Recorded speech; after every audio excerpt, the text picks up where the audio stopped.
What happens when you mix centuries-old tradition with punk rock mayhem? You get a night that breaks every rule, and somehow it makes perfect sense. I came to Porto for the famous Sao Joao Festival. Think glowing balloons, toy hammers, and rooftop fireworks that shake your bones. But somewhere between the smell of grilled sardines and 1,000 plastic hammers, the night took a turn I didn't see coming. Let's just say what started with fireworks and folklore ended in something loud, sweaty, and totally unexpected. And no, it wasn't part of the plan. I'm Carter, this is A Typical Vagabond, and this was one of the wildest nights of my life.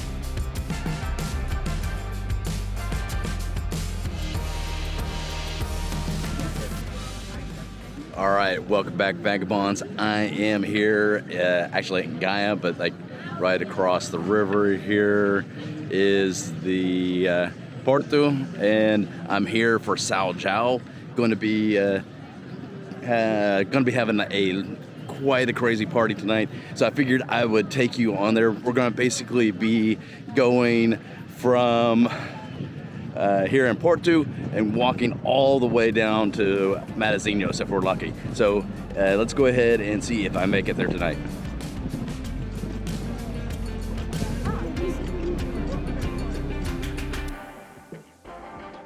Before we get deep into the grilled sardines and punk chaos, let's talk about why the entire city of Porto loses its mind every June 23rd. Spoiler, it's not just about hitting people with plastic hammers. Sao Joao, St. John's Festival, is technically a religious holiday. It honors John the Baptist, the guy known for baptizing Jesus and living out in the desert yelling about righteousness. But in Porto, he's also the unofficial patron saint of street parties, bonfires, and beautiful mayhem.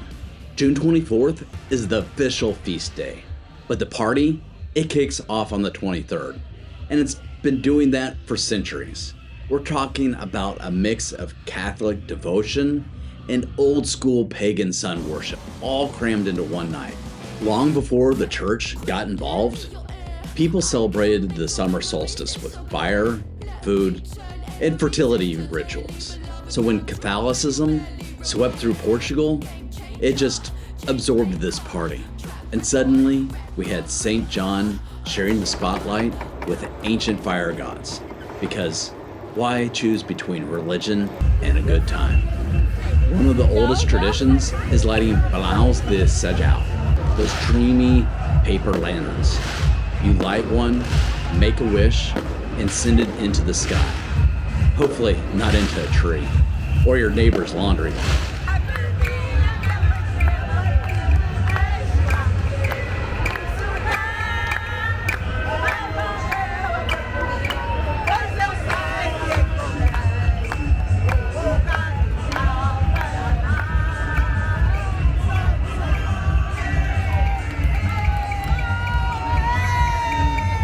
And then there's a part no one warns you about. Getting smacked in the head with a hammer.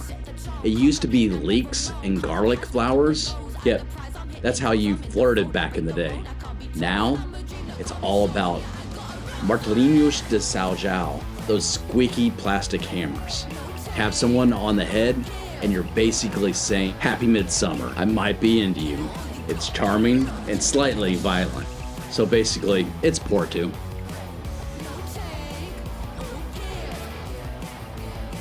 There's also manjerico, these little pots of sweet basil with poems on top. You give them to your crush, but don't smell them directly. That is bad luck. You gotta pat the leaves like you're coaxing out the fragrance with consent.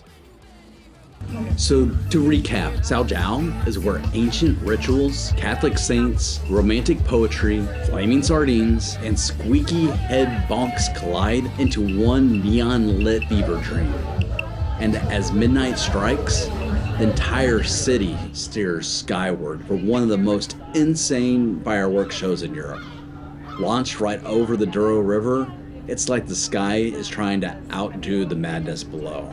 It's equal parts sacred, absurd, and magical. And for one night, the entire city forgets its rules and just lives loudly.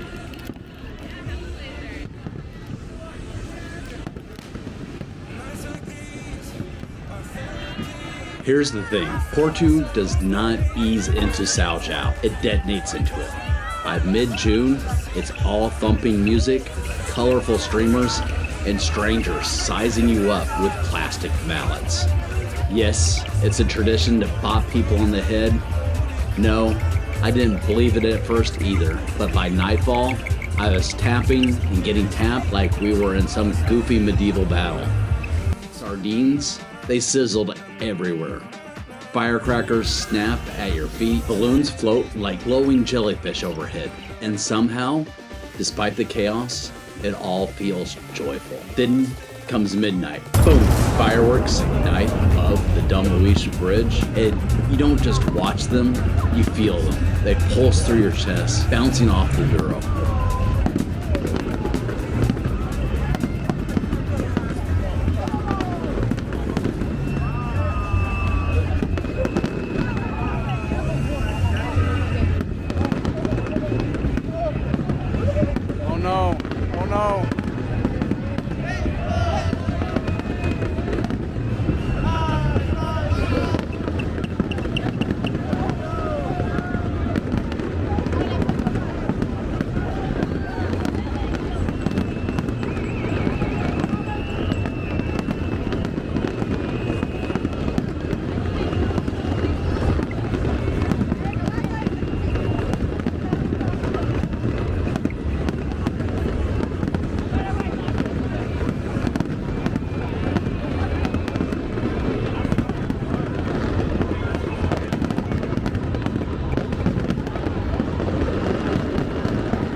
I thought that this would be the grand finale, and Porto had other plans.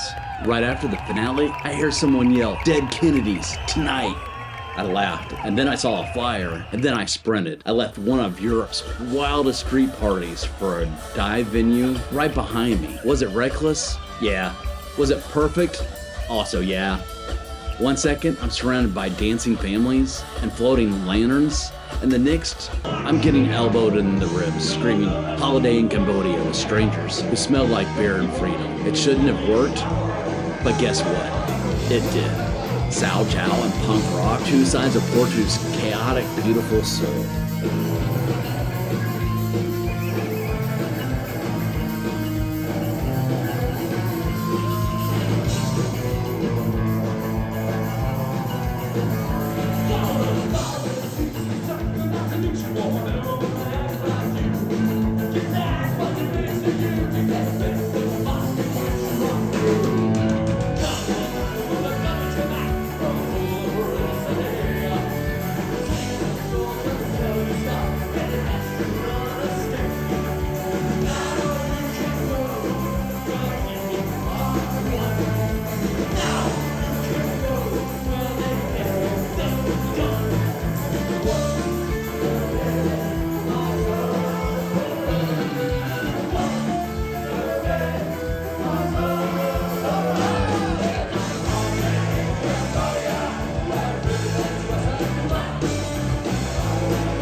after the show, I didn't want to go back. I walked, no GPS, just instinct and adrenaline, through sleeping streets, past riverboats, along the Douro towards Matosinhos.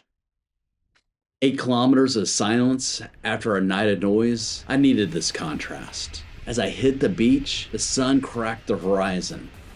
The night behind me felt like fiction. The Atlantic in front of me felt like a reset.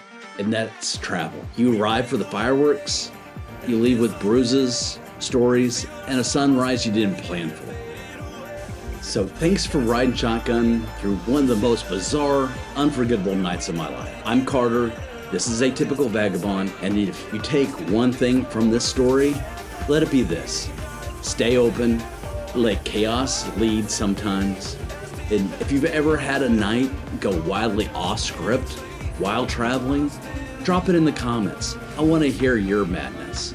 For me, Porto showed me that sometimes the best itinerary is the one you throw out the window. From fireworks to punk riffs, from sardines to sunrise, this one was for the books. And if you're ever in Portugal for Sao Joao, pack your dancing shoes and maybe a helmet.